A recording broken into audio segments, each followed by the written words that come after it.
Welcome to College Sports Conversations. I'm your host, Haydyn Gibson, and today I'm excited to bring you a Division II focus episode. Due to the health and safety concerns surrounding the COVID-19 pandemic, the Central Intercollegiate Athletic Association halted conference competition 1 year ago. In response to halting competition, the CIAA has created multiple virtual initiatives to connect with student athletes and institutions. One of these initiatives, the Virtual Vibe, had over 9,000 registrants. To talk a little bit more about the CIAA's initiatives, I'm joined by Commissioner Jacqie McWilliams and Senior Associate Commissioner for External Relations, Strategic Marketing, and Senior Women Administrator, Suzette McQueen. Jacqie and Suzette, thank you for joining me today. Hi. Thank you. Thanks for inviting us. Absolutely. Jacqie, conference competition halted for you all in March of 2020 due to the COVID-19 pandemic. What are some ways that you've grown, and what has this past year been like for the conference? Wow. Well, thanks, Haydyn, for giving us this opportunity. I would say that, this past year has been difficult for all of us. I mean, and quite challenging. And it hasn't just been the COVID. The racial culture that we live in and constantly having to justify our being has been a little bit exhausting too. And so in the CIAA, we're trying to manage both of those as professionals, but also with our student athletes.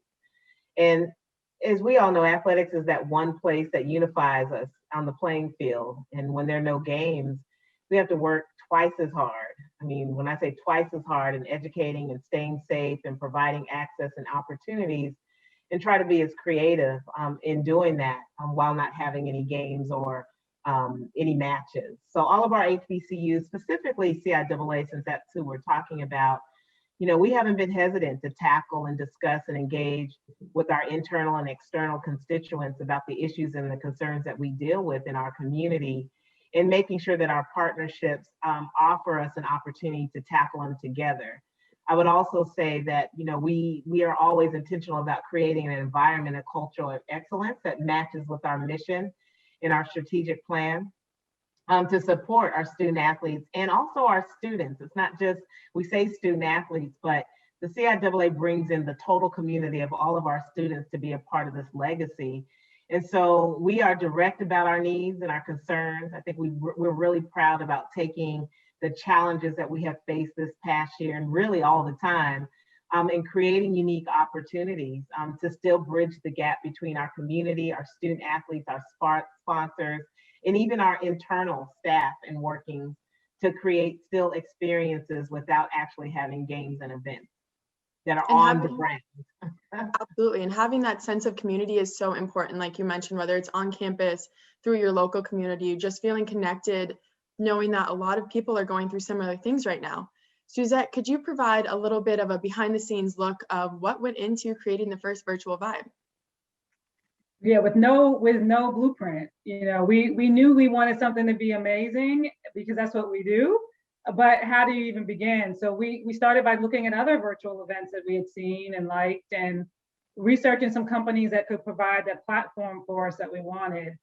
I will tell you that we knew that even if we had games, that all of our ancillary events would probably have a virtual component. So we were prepared in terms of doing some of the research back in even October. In November. So I can tell you it's a lot of phone calls. We've met weekly with our VFairs partners. It was a collaborative effort that included the City of Baltimore, the Visit Baltimore team, our media rights partner, Van Wagner Sports, and then our staff to figure out what it would look like, how we could do it. But it was a lot of back and forth, a lot of, like I said, emails, phone calls. I must have sent them 1,000 emails at least back and forth with, can you move this over? This doesn't look quite right. And I don't like the way this is. And what size do you need this graphic? And so it was a lot of planning. Interestingly enough, on site, you would have a live event, but because it's virtual, we had to do a lot of the recordings, 2, 3, even a month in advance, weeks or month in advance, so that we could upload it to the platform in a way that we could test it.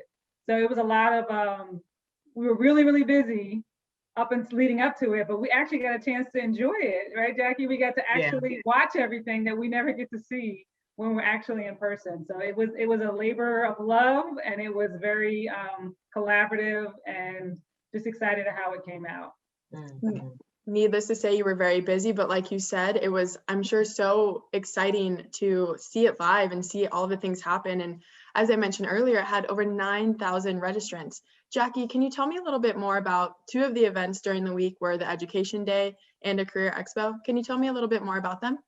Yeah, those two events are signature events at our tournament. It's one of the ways that we engage our community outside the court. We always say we start with the inside with the game, and then we build on the outside. Well, this year we had to build on the outside because we didn't have any games. But the Career Expo and the Education Day really gives us an opportunity to, and because it wasn't local, we still had Baltimore City school system involved, but we were able to still invite schools across the country to be a part of the Education Day. We have a Virginia State graduate that has been helping us with this program forever, at least since I've been here and prior, but really creating the platform that these students could go in and meet individually with 12 of our member schools. And even in the Career Expo, we had booths for our sponsors. There were virtual booths. So you could go in and also meet with them and seeing what kind of opportunities were available as far as mentorships or scholarships. Some of our students were actually entered in or applied to go to some of our schools and were accepted on spot. It's really a great way for us to promote and focus on Baltimore area schools, but also throughout the North Carolina, as I said, and throughout the country. We had students from 24 states that registered, Wow. which also allow for greater exposure of our institutions. I mean, ultimately, we want students to see our CIAA schools, and we want them to come to the CIAA schools that are presented during Education Day. And only, I think it was from the local students, only 3,439 registrants with 2,196 attendees on site would have closer to 5,000, however, only local. So we had a lot of the numbers mean a lot to us. So if you got 3,439 registrants coming, that's way above the number of attendees for the entire site that were interested in being a part of that platform. I would also say on the floors, if you were on the platform, you could see there were different levels that you could visit of our companies. And several of our institutions and their graduate programs were also available. So we had 1,905 registrants with 1,341 attendees. So the numbers, again, mean a lot to us that there was an interest to see or be a part of Career Expo and Education Day. It sounds like that platform was so interactive. I wish I had gotten an invite. I'm going to be there next year, even though it won't be virtual. I'll be there in person. And I think that's amazing. Like you mentioned, all of the positives to opening up to the whole country. You get to introduce the CIAA, and that's great that people were accepted on the spot during the platform. It sounds like you had a lot of amazing things happening. We did. Jacqie, another question for you is each Division II conference is allotted a grant to help fund conference initiatives that support Division II priorities. Did you use this conference grant money for the virtual vibe? Absolutely. So let me just say this. I'm so grateful that Division II allows this grant for conferences and how we use it to really create experiences in all the 5 SPOs that we know about. And for us, we're very strategic every year about how to use those dollars. We talk about it. We don't really debate. We just identify those things. The virtual photo booth, which ran from Sunday prior to the tournament through Sunday after the event. And fans could select one of the 2 backgrounds that Suzette and her team created. We had debates about what the background should look like, so that was fun. But they could post their images to the social media. Even if you posted an image from being at the tournament, any point of time in your life, you can post a picture. So it gave you that access and opportunity to do a picture in the now and share a picture from the past. Our social team also used the photos to generate interest and promote our events. We had over 500 photos that were posted to our gallery. And also our CIAA Sports Network was utilized. We used our grant dollars for our sports network in our past, showing our past games. And we did post several of our events there as well. So our CIAA Sports Network was a huge part of our grant dollars that we continue to use that platform to help tell our stories and to showcase our institutions in previous and past games and events. I need the little photo booth for my next Instagram selfie. I'll put it right on there. We'll be good to go. But that's great. And the fact that you were able to, like you said, use these initiatives and the grant money to further connect with student athletes. Yeah. Suzette, along with Virtual Vibe, the CIAA has hosted multiple virtual initiatives. How receptive have your student athletes and institutions been to the virtual initiatives? It's always, how do we make it more engaging? Because we're a year into virtual life, and there's fatigue for sure. I mean, especially I have 2 teenage kids, and they're on they love being on a computer, but not to do actual work stuff. So to try to engage them to come back and watch something when they've been on their computers all day, is always a challenge.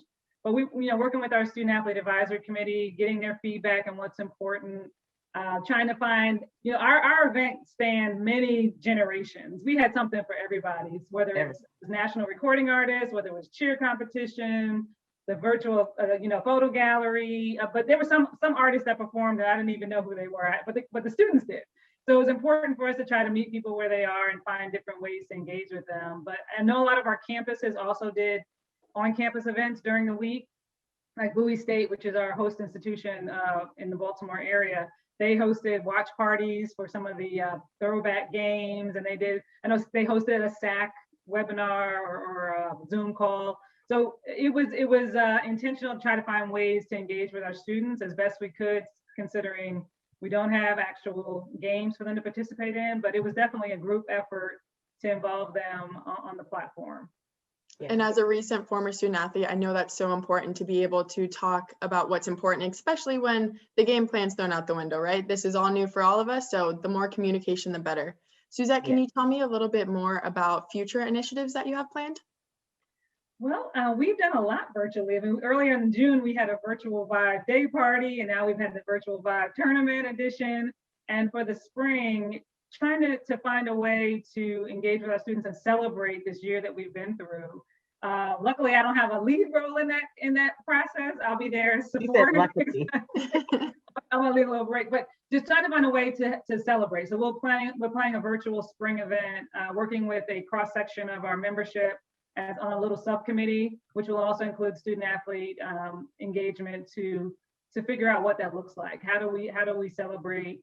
We were just talking to our Virginia State president, Dr. Abdullah, went viral recently for his basketball skills on, so we're trying to figure out how do we do an old school, new school, what does that look like? Just trying to find fun ways to engage our students, and it might include having some of our presidents as well, right, Jacqie? Yeah, they're fun. I mean, they like to engage. So that has been, Haydyn, for us, when you have the support of your membership and the president who actually are like, well, what if we, like, they're coming up with ideas, right, to engage. And, the whole end of this year's celebration that we're talking about is not just about the spring. I mean, it has been a really tough year for our institutions, and mostly, being at HBCUs and communities where you're seeing the disparities happen, and we're making decisions for the protection of our student athletes, and we want them to play. But you have board members that said, this is the right thing for us to do, but how else do we shine? How else do we celebrate our community? And we've been able to do that for over 109 years. So the COVID and the Black Lives Matter movement and all those things have done nothing but help us with more creative ways to be relevant and to showcase the opportunities of who we are as a conference and a community. And that's what's been special about the virtual platform, and even what we're talking about, and all the educational sessions that we have done with women and student athletes and voting rights, all of that, working with a host city, Baltimore, that has their piece, and national leaders, Stacey Abrams, speaking on platforms that want to be a part of this, right? It's not even tugging and begging. It's, yes, let us help you. And I think that's what's been, I'm still in awe, honestly. It's emotionally an awe moment for me, because we are constantly dealing with challenges prior to COVID.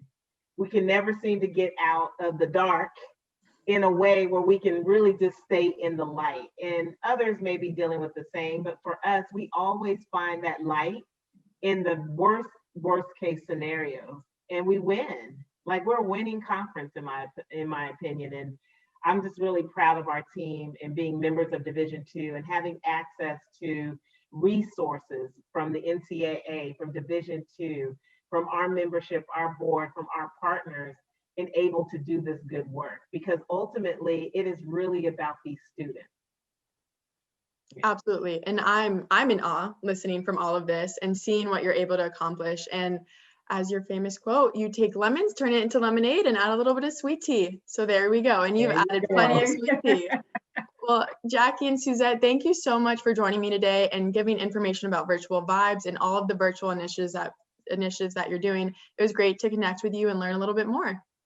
Thank you. Thank you, Appreciate it. Haydyn. Such a pleasure.